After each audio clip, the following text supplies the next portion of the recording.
सवाल मैं धनंजय सर आपसे लूंगी कि जिस तरह से भारत न्याय यात्रा की शुरुआत हो रही, तो क्या लगता है कि जनता को न्याय मिलेगा इस बार? देखिए, न्याय जो है, सामाजिक न्याय का मुद्दा लेकर के 2023 के विधानसभा चुनाव में जहां भी राहुल गांधी गए, रैली में गए, कहीं और गए, वहां पे सामाजिक न्याय की बात करते रहे। और सामाजिक न्याय का ये जो मसला आया, वो आया समाजवादियों से, या कहिए नीतीश कुमार जी से, जहां जाति सर्वेक्षण हुआ। जाति सर्वेक्षण के बाद जो है वहां पे गरीबों की गिनती की गई और पता किया गया कि भाई जो है 50% से ज़्यादा जो है पिछड़े हैं। जो दलित हैं, जो अनुसूचित जनजाति के लोग हैं, उनके लिए तो आरक्षण है, लेकिन जिस अनुपात में पिछड़े वर्ग के लोग हैं, उनको उस अनुपात में आरक्षण नहीं दिया जा रहा है, तो वहाँ आरक्षण बढ़ाया गया। लेकिन आरक्षण से आगे भी वो मुद्दा चला गया बिहार में कि 33% गरीबों को चिन्हित किया गया, जो अलग अलग जातियों से है। वो कोई एक जाति में नहीं, तमाम जातियों में, ब्राह्मण में भी गरीब हैं, और जो दलित जातियां हैं, आदिवासी जातियां हैं, उनमें भी गरीबी है।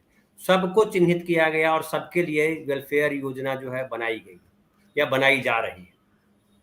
तो जब सामाजिक न्याय की बात आती है, देखिए, संविधान के तहत हमें आज़ादी तो मिली हुई है। संविधान में सामाजिक न्याय की भी बात है, सामाजिक, आर्थिक और राजनीतिक न्याय की बात है। तो राजनीतिक न्याय तो इस तौर पे है कि चलिए, आप जो है, आपके लिए रिजर्व सीटें हैं, 84 सीटें शेड्यूल कास्ट के लिए है, शेड्यूल ट्राइब के लिए सीटें हैं, पिछड़ों के लिए भले सीटें नहीं है, लेकिन कल को कुछ भी हो सकता है।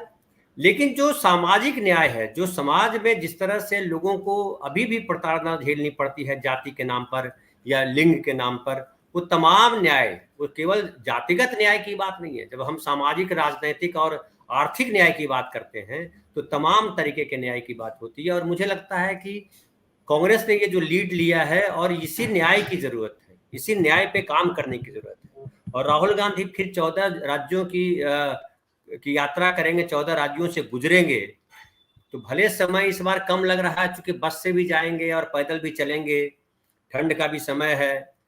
लेकिन मुझे लगता है इस बार जो भारत न्याय यात्रा हो रही है, ये एक तो पूरे देश की यात्रा कर चुके होंगे, लोगों से मिल चुके हैं। और मणिपुर एक सिंबॉलिक भी है कि मणिपुर जहां न्याय नहीं हुआ, जहां न्याय इस तरह से नहीं हुआ कि न सरकार ने न्याय किया, न समाज ने न्याय किया, न और नेता जो न्याय करने वाली संस्थाएं हैं वहां से न्याय होता हुआ दिखा अब तक।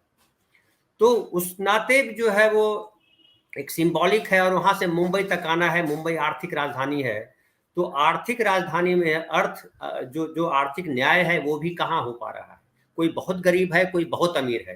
कोरोना में सब बहुतों की नौकरियां चली गई, लेकिन कुछ लोग हैं जिनकी जिनकी प्रॉपर्टी या जिनकी पूंजी जो है दुनिया में दूसरे नंबर पे पहुंच गई।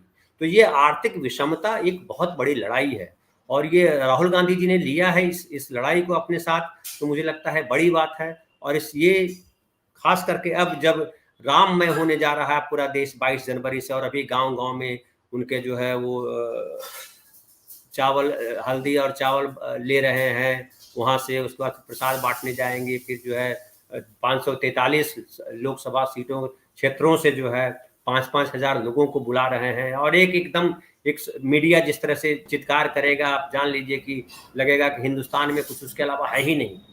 तो उसके बरक्स जो है 14 जनवरी से, जो हम लोग के जहाँ 14 जनवरी फेमस है दही चूड़ा के लिए, है ना, तो दही चूड़ा से जो है बदल जाता है हम लोग का, किसानों का जो है जीवन बदलता है वहां से।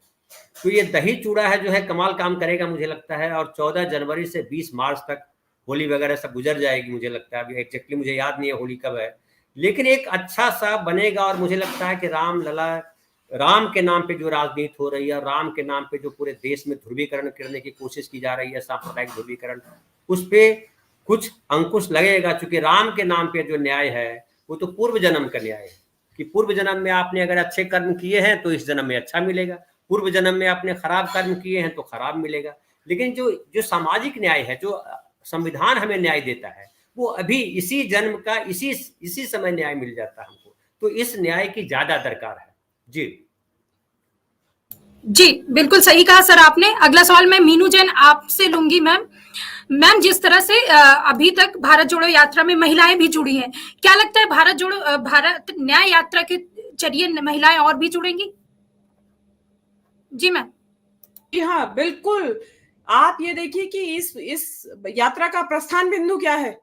इस यात्रा का प्रस्थान बिंदु वो है जहां पे कि दो महिलाओं को नग्न करके और एक भीड़ उनकी सड़क पे परेड कर रही थी और उनके प्राइवेट पार्ट्स को के साथ खेल रही थी वहां पुरुषों की भीड़, और वो उसके बाद उनका सामूहिक बलात्कार किया गया था।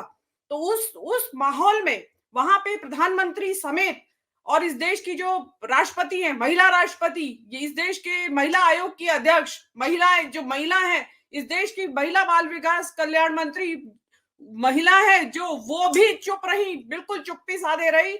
और उस वक्त में राहुल गांधी एक अकेले एक राष्ट्रीय नेता ऐसे थे जो कि उन महिलाओं के दुख दर्द को और उन समुदाय के दुख दर्द को बांटने के लिए वहां पहुंचे थे। तो महिलाओं को तो इनफैक्ट राहुल गांधी का शुक्रगुजार होना चाहिए कि वो नेता महिला अस्मिता, जो उन महिलाओं की अस्मिता को, इज्जत को तार तार किया गया था, नंगा घुमाया गया, उनको कपड़े उतार कर सड़क के ऊपर कई किलोमीटर बताते चलाया गया। तो राहुल गांधी उन महिलाओं की अस्मिता की रक्षा के लिए, उसके खिलाफ आवाज उठाने के लिए, क्योंकि इस देश में जो ये बलात्कारियों को आराम से खुली छूट है। बलात्कारी पद छोड़ते हैं दबाव के बाद, जब महिला पहलवान अपने मेडल वापस कर देती है, जब महिला पहलवान अपनी कुश्ती पहलवानी का छोड़ देती है, जब पहलवान अपने मेडल वापस, अपनी पद्मश्री वापस करते हैं, तब दबाव में आके थोड़ा बहुत ये किया जाता है कि भाई सस्पेंड कर दिया गया उसकी गतिविधियों को, कुश्ती संघ की। लेकिन उसके बावजूद भी वो व्यक्ति कहता है कि मेरा दबदबा कायम था और मेरा दबदबा कायम रहेगा। तो ऐसे माहौल में जहां पे कि महिलाओं की सुरक्षा की किसी को चिंता नहीं है, महिला की इज्जत की, अस्मिता की, मान अपमान की कोई चिंता नहीं है, ऐसे में राहुल गांधी उस बिंदु से यात्रा शुरू कर रहे हैं जहां पे महिला की इज्जत को तार तार किया गया था। तो महिलाओं को तो बढ़ चढ़ के हिस्सा लेना चाहिए इसमें। और इसमें मुझे ऐसा लगता है कि अगर मणिपुर जा रहे हैं तो मैं कहती हूँ कि हाथरस उन्नाव का अगर चाहे तो वहां से टच करते हुए निकल के जाए, जरूर उन स्थानों को जरूर टच करें जहां पे महिलाओं के साथ घोर अन्याय और अत्याचार हुआ है।